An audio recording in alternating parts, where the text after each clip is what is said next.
काशी में मां अन्नपूर्णा मंदिर का पट धनतेरस के दिन ही खुलता है, और वो भी 4 दिनों के लिए। हम दर्शन करने आए हैं आज धनतेरस के दिन। आप सब भी दर्शन करके लाभ उठाएं।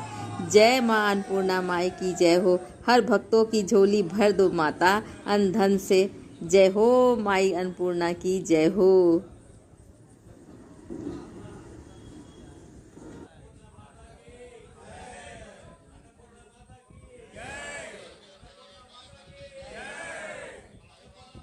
अब आप मां अन्नपूर्णा व भगवान शंकर से जुड़े कथा देखें और सुने। का श्रवण करते हैं। पुराने समय की बात है, जब भगवान भोलेनाथ कैलाश पर्वत पर बैठे हुए थे, उसी समय माता पार्वती उनके पास आकर बड़े विनम्र स्वर में भगवान से अनुरोध करने लगी, स्वामी, हमें कैलाश पर एक रसोई की आवश्यकता है।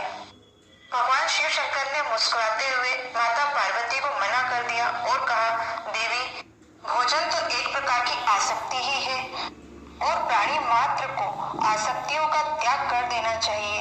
यही ब्रह्मा और विष्णु का भी कथन है, और यह सच भी है, क्योंकि भगवान ब्रह्मा ने ही माया की रचना की थी।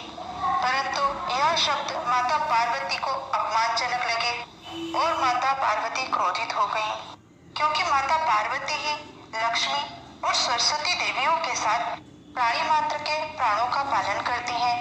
माता ने कहा, हे प्रभु, जब मेरे यहाँ कोई आवश्यकता ही नहीं तो मैं यहाँ क्यों रहूं? ऐसा कहकर भगवती वहाँ से अंतर्ध्यान हो गई। माता के जाते ही भगवान को उनकी कमी का एहसास होने लगा और इसी कारण भगवान फिर से समाधि में लीन हो गए। इधर सारे संसार में अन्न की कमी हो गई और तीनों लोगों में हाहाकार मच गया। समस्त देवताओं और गण भगवान श्री गणेश को आगे करके भगवान शिव शंकर के पास पहुंचे। वह सभी सुधा से त्रस्त थे और सभी प्राणी भगवान से याचना करने लगे। भगवान, सृष्टि में कहीं भी अन्न का एक दाना भी नहीं है और हम सब भूख से तड़प रहे हैं।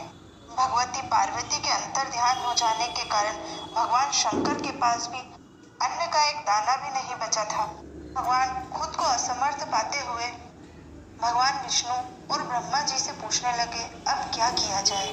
परंतु वह दोनों भी भगवान शिव जी के समान ही असमर्थ थे। अब भगवान शिव शंकर त्रिलोक में घूमने लगे और सब दूर देखने लगे। कहीं भी कंद, मूल, फल और अन्न का एक दाना भी दिखाई ना दिया।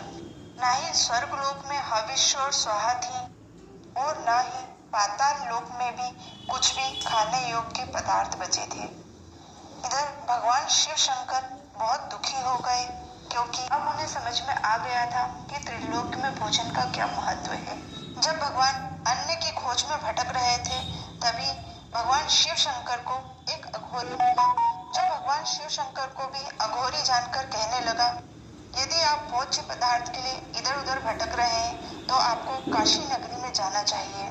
वहाँ एक दिव्य स्त्री ने अपनी रसोई बनाई है, जहाँ सभी भूखों की सुधा शांत होती है। भगवान सदाशिव ने काशी नगरी पहुंचकर देखा कि यह रसोई तो माता पार्वती की है, जो स्वर्ण सिंहासन पे विराजमान है और तीनों लोकों में उनकी आभा जगमगा रही है। यहाँ माता अन्नपूर्णा के स्वरूप में सभी भूखों को भोजन प्रदान कर रही हैं और सभी की सुधा शांत कर रही हैं। अब वहाँ ऐसा कोई प्राणी नहीं था जो भूखा था।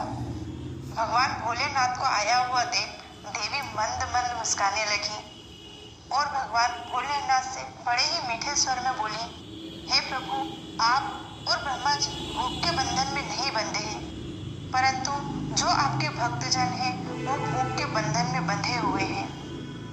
यह कहते हुए भगवती अन्नपूर्णा ने जगत के कल्याण के लिए 3 मुट्ठी चावल भगवान शिव शंकर को तीनों लोकों के लिए प्रदान किए। फिर भगवान शिव शंकर ने यह चावल ले जाकर जगत के पालन करता भगवान विष्णु को तीनों लोकों में बांटने के लिए प्रदान किए और भगवान विष्णु ने त्रिलोक की सुधा शांत करने के लिए यह चावल त्रिलोक में 3 भाग में बराबर बराबर बांट दिए। आज भी माता अन्नपूर्णा काशी की महारानी के रूप में स्वर्ण सिंहासन पे विराजमान होकर यह सुनिश्चित करती है कि संसार में कोई भी भूखा ना रहे। भगवती अन्नपूर्णा की यह कहानी सुनने वाले, सुनाने वाले और हुंकारा भरने वाले की भगवती सभी मनोकामनाएं पूर्ण करें और उनके अन्न धन के भंडार प्यार भरे रहें। बोलिए श्री श्री अन्नपूर्णा माता की जय हो।